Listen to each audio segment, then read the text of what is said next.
सूत जी कहते हैं, पत्नी से ही गौतम ऋषि इस प्रकार आराधना करने पर संतुष्ट हुए। भगवान शिव वहाँ शिवा और प्रथम गुणों के साथ प्रकट हो गए। तदंतर प्रश्न हुई, कृपया निधान शंकर वहाँ, महामुनि मैं तुम्हारी उत्तम भक्ति से बहुत प्रसन्न हूँ, तुम कोई वर मांगो। उस समय महात्मा शंभु के सुंदर रूप को देखकर आनंदित हुए। गौतम ने भक्ति भाव से शंकर को प्रणाम करके उनकी स्तुति की। लंबी स्तुति और प्रणाम करके हाथ जोड़कर वे उनके सामने खड़े हो गए और बोले, देव मुझे निष्पाप कीजिए। भगवान शिव ने कहा, मुनि तुम धन्य हो, कृतकृत्य हो और सदा ही निष्पाप हो। इन दुष्टों ने तुम्हारे साथ छल किया है। जगत के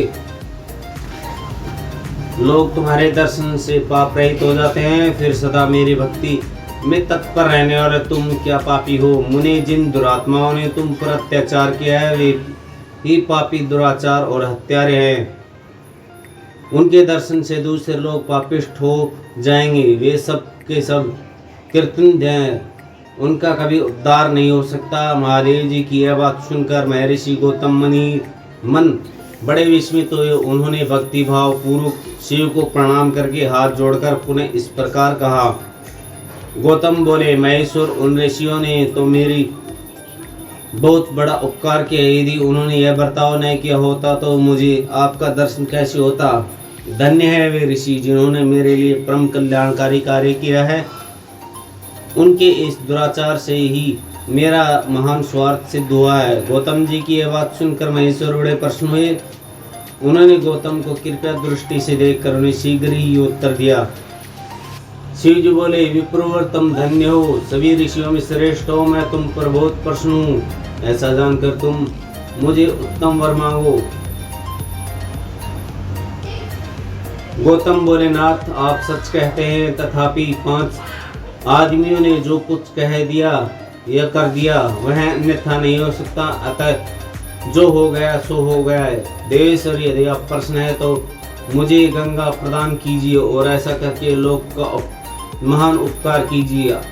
आपको मेरा नमस्कार है। यो कहकर गौतम ने देवेश्वर भगवान शिव के दोनों चरण विंदन पकड़ लिए और लोकहित की कामना से उन्हें नमस्कार किया। तब देवेश्वर शंकर ने पृथ्वी और स्रोत के सारभूत जल को निकालकर, जिसे उन्होंने पहले से ही रख छोड़ा था, वह विवाह में ब्रह्मा जी के दिए हुए जल में से कुछ शेष रह गया था, वह सब भक्तवत्सल शंभु ने उन गौतम मुनि को दे दिया।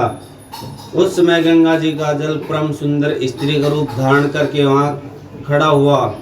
तब मुनीश्वर गौतम ने उन गंगा जी की स्तुति करके उन्हें नमस्कार किया। गौतम बोले, गंगे तुम धन्य हो, कृतकृत्य हो, तुमने संपूर्ण भुवनों को पवित्र किया है, इसलिए निश्चित रूप से नरक में गिरते हुए मुझ गौतम को पवित्र करो।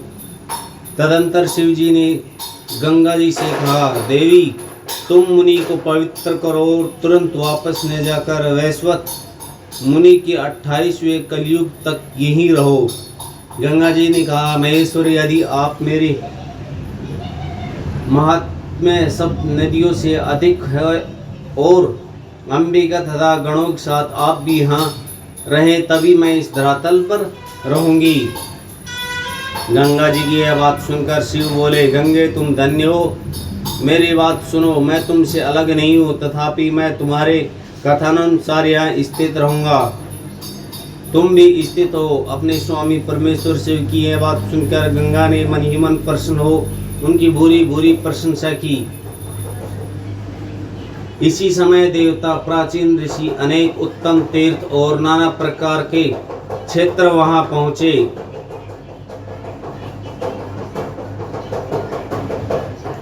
उन सब ने बड़े आदर से जय जयकार करते हुए गौतम, गंगा और गिरिशाई शिव का पूजन किया। तदंतर उन सब देवताओं ने मस्तक झुका हाथ जोड़कर उन सबकी प्रसन्नता पूर्व की स्तुति की। उस समय प्रसन्न हुई गंगा और गिरीश ने उनसे कहा, श्रेष्ठ देवताओं वर मांगो, तुम्हारा प्रिय करने की इच्छा से वह वर हम तुम्हें देंगे। देवता बोले, देवेश्वर यदि आप संतुष्ट है और सरिताओं श्रेष्ठ गंगा यदि आप भी प्रसन्न है तो हमारा तथा मनुष्य को प्रिय करने के लिए आप लोग कृपया पूर्वक यहाँ निवास करें। गंगा बोली, देवताओं फिर तो सबका प्रिय करने के लिए आप लोग स्वयं ही यहाँ क्यों नहीं रहते? मैं तो गौतम जी के पाप का प्रायश्चित करने के जैसे आई हूँ उसी तरह लौट जाऊंगी। आपके समाज में यहाँ मेरी कोई विशेष समझी जाती है, इस बात का पता कैसे लगी? यदि आप यहाँ मेरी विशेष सिद्ध कर सके तो मैं अवश्य यहाँ रहूंगी, इसमें संशय नहीं है।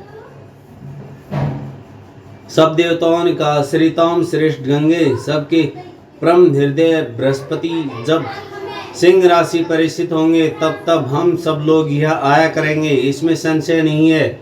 11 वर्षों तक लोगों का जो पातक यहाँ प्रायश्चित होता है उसमें मलिन हो जाने पर हम उसी पाप राशि को धोने के लिए आदर पूर्वक तुम्हारे पास आएंगे।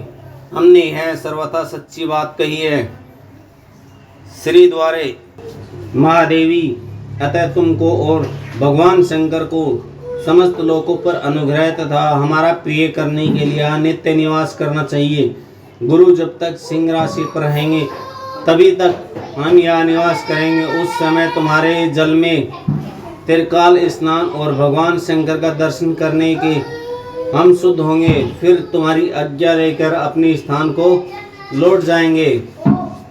सूर्य कहते हैं, इस प्रकार उन देवताओं तथा ऋषि गौतम की प्रार्थना करने पर भगवान शंकर और सरिताओं में श्रेष्ठ गंगा दोनों वहाँ स्थित हो गए। वहीं गंगा गोदावरी नाम से विख्यात हुई और भगवान शिव का ज्योतिर्मय लिंग त्र्यंबक कहलाया। यह ज्योतिर्लिंग महान पातकों का नाश करने वाला है। उसी दिन से लेकर जब बृहस्पति सिंह राशि में स्थित होते हैं तब सब तीर्थ क्षेत्र देवता, पुष्कर आदि सरोवर, गंगा आदि नदियों तथा विष्णु आदि देवगण अवश्य ही गौतम के तट पर पधारते हैं और वापस करते हैं। वे सब जब तक गौतमी के किनारे रहते हैं तब तक अपने स्थान पर उनका कोई फल नहीं होता। जब वे अपने प्रदेश में लौट आते हैं तभी वहाँ उनके सेवन का फल मिलता है। यह त्र्यंबक नाम से प्रसिद्ध ज्योतिर्लिंग गौतमी के तट पर स्थित है और बड़े बड़े पातकों का नाश करने वाला है। जो भक्ति भाव से इस त्र्यंबक लिंग का दर्शन, पूजन, स्तवन एवं वंदन करता है वह समस्त पापों से मुक्त हो जाता है। गौतम के द्वारा पूजित त्र्यंबक नामक ज्योतिर्लिंग इस लोक में समस्त अभिष्टों को देने वाला तथा परलोक में उत्तम मोक्ष प्रदान करने वाला है। मुनीश्वरों, इस प्रकार तुमने जो कुछ पूछा था वह सब मैंने कह सुनाया। अब और क्या सुनना चाहते हो कहो, मैं तुमसे उसे भी तुम्हें बताऊंगा, इसमें संशय नहीं है।